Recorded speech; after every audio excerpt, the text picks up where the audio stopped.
बिस्मिल्लाहिर्रहमानिर्रहीम, अस्सलाम वालेकुम और बहुत शदीद वाला वेलकम है आपको मेरे बावर्ची ख़ाने में। और इस दुआ और उम्मीद के साथ कि मुझे देखने और सुनने वाले जहाँ भी होंगे बिल्कुल खैरियत से होंगे इंशाल्लाह। और आज हम बना रहे हैं अपने बावर्ची ख़ाने में आलू मटर पुलाव, जो कि बहुत ही ज़बरदस्त लगता है। और आप इस तरीके से ना बनाएंगे मेरे तरीके से तो इंशाल्लाह आप लोगों को बहुत पसंद आएगा और सब आपसे दोबारा ज़रूर बनवाएंगे।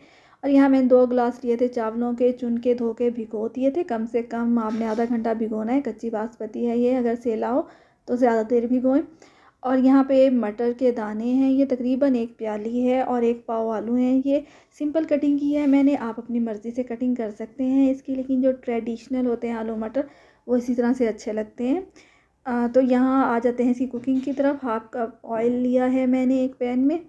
आप बाद में देखेंगे अगर कम लगा तो हम मज़ीद डाल देंगे इसमें। और 2 मीडियम साइज़ की प्याज हैं, वो सिंपल कटिंग में, स्लाइस कटिंग में, इनको करेंगे फ्राई।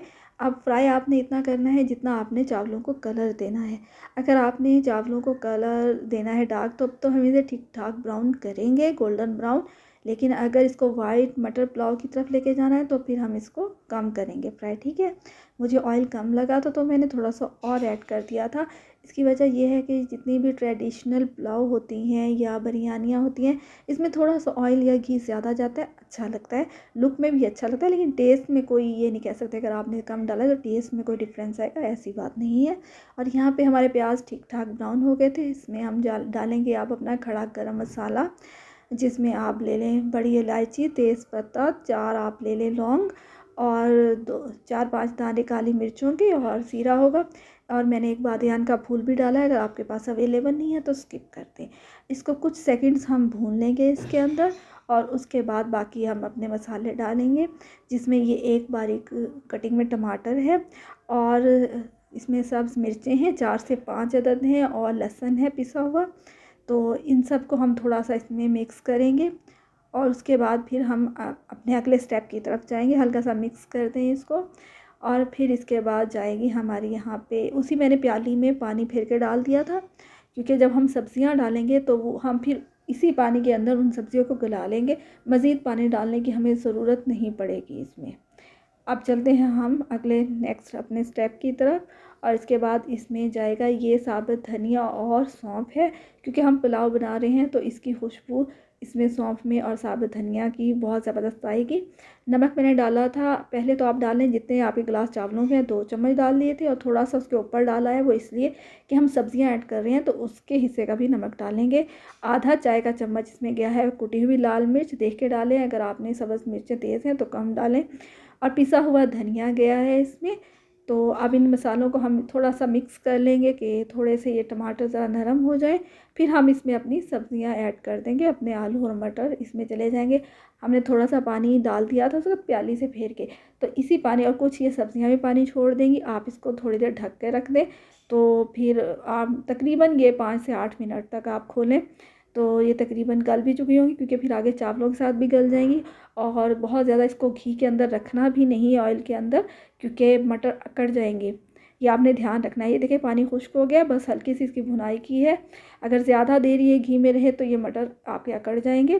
तो अब मैंने पानी ऐड कर दिया। पानी आपने ऐड करना है जितने गिलास चावलों के उससे डबल, अगर तो पुराने चावल हैं। अगर नए चावल हैं तो फॉर एग्ज़ाम्पल अगर मैंने 2 गिलास चावलों के लिए हैं तो इसमें 3.5 गिलास पानी जाएगा।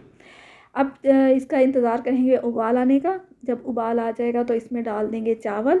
इसमें कुछ हमने इंग्रेडिएंट्स भी डालने हैं अभी मज़ीद, वो आगे चल के डालते हैं। तो जब चावल डाल देंगे, इसको हल्का सा मिक्स कर लेंगे, और उसके बाद इसमें डालेंगे मैंने इमली भिगो के रखी हुई थी। धो लेते हैं इमली को, क्योंकि इमली में मिट्टी वगैरह का थोड़ा सा होता है कि मिट्टी वगैरह ना हो। तो थोड़ी सी इमली थी वो मैंने भिगो के रखी हुई थी, वो पानी समेत आपने डाल दिए। आप चाहें तो इसमें से गुठलियाँ निकाल सकते हैं। 1 चम्मच ये मैंने डाला चिकन पाउडर का, अगर आपके पास नहीं है तो स्किप कर दें। अगर आपके पास क्यूब है तो आप वो डाल दें, टेस्ट के लिए होती है हर चीज़, बहुत अच्छा टेस्ट आएगा इंशाल्लाह। और जब अब उबाल आ जाएगा ना, इसको हल्का सा मिक्स करेंगे और फिर ढक्कन दे के रख दें। फ्लेम को कर देंगे अब हम मीडियम पे। अब ये यहाँ पे उबाल आ चुका है, ढक्कन दे के मीडियम फ्लेम पे इसको रख देंगे। दरमियान दरमियान में चेक भी करते रहेंगे। इसमें मैंने डालना है अचार, लेकिन अभी नहीं डालेंगे, क्योंकि अचार का भी यही मसला है कि अगर आप स्टार्ट में डाल देंगे तो जो सब्ज़ियाँ हैं वो फिर गलती नहीं है खटाई में, ये याद रखें। इसलिए मैंने इमली भी बाद में डाली थी। तो यहाँ पे हल्का सा आपने मिक्स कर लेना है, क्योंकि ये सारी सब्ज़ियाँ एक जगह इकट्ठी हो जाती हैं। हल्का सा मिक्स करने के बाद फिर इसको आप रख दें ढक के। और फिर इसमें थोड़ा सा मैंने अचार का मसाला डाला था, मैंने बाकी अचार नहीं डाला। तो आपके पास मिक्स अचार है तो वो डाल दें, और फिर इसको ढक के रख देंगे हम दम पे। अगर ज़्यादा कच्चे हैं तो आप इसको कपड़ा गीला करके दम दे सकते हैं। इसको तकरीबन मैंने 10 मिनट दम दिया था, क्योंकि हल्के से कच्चे थे चावल। और ये खोला है माशाल्लाह ज़बरदस्त किस्म के, अल्हम्दुलिल्लाह अल्हम्दुलिल्लाह तैयार हैं हमारे चावल। टूटे भी नहीं हैं और गले हुए भी हैं, और लुक भी बहुत खूबसूरत है, और माशाल्लाह टेस्ट वाइज भी बहुत ज़बरदस्त है। और अगर आपको मेरी वीडियो ज़रा सी भी पसंद आई हो तो like, subscribe and share please. और ये देखिए हल्का सा आपने प्यार से हाथ चलाना है, बहुत ज़ोर से नहीं चलाना, क्योंकि यहाँ थोड़ा खदशा होता है कि चावल टूट ना जाए। और ये हमारी फ़ाइनल लुक है हमारी पुलाव की। आपने ज़रूर ट्राई करना है। मिलेंगे नेक्स्ट वीडियो में। अल्लाह हाफ़िज़।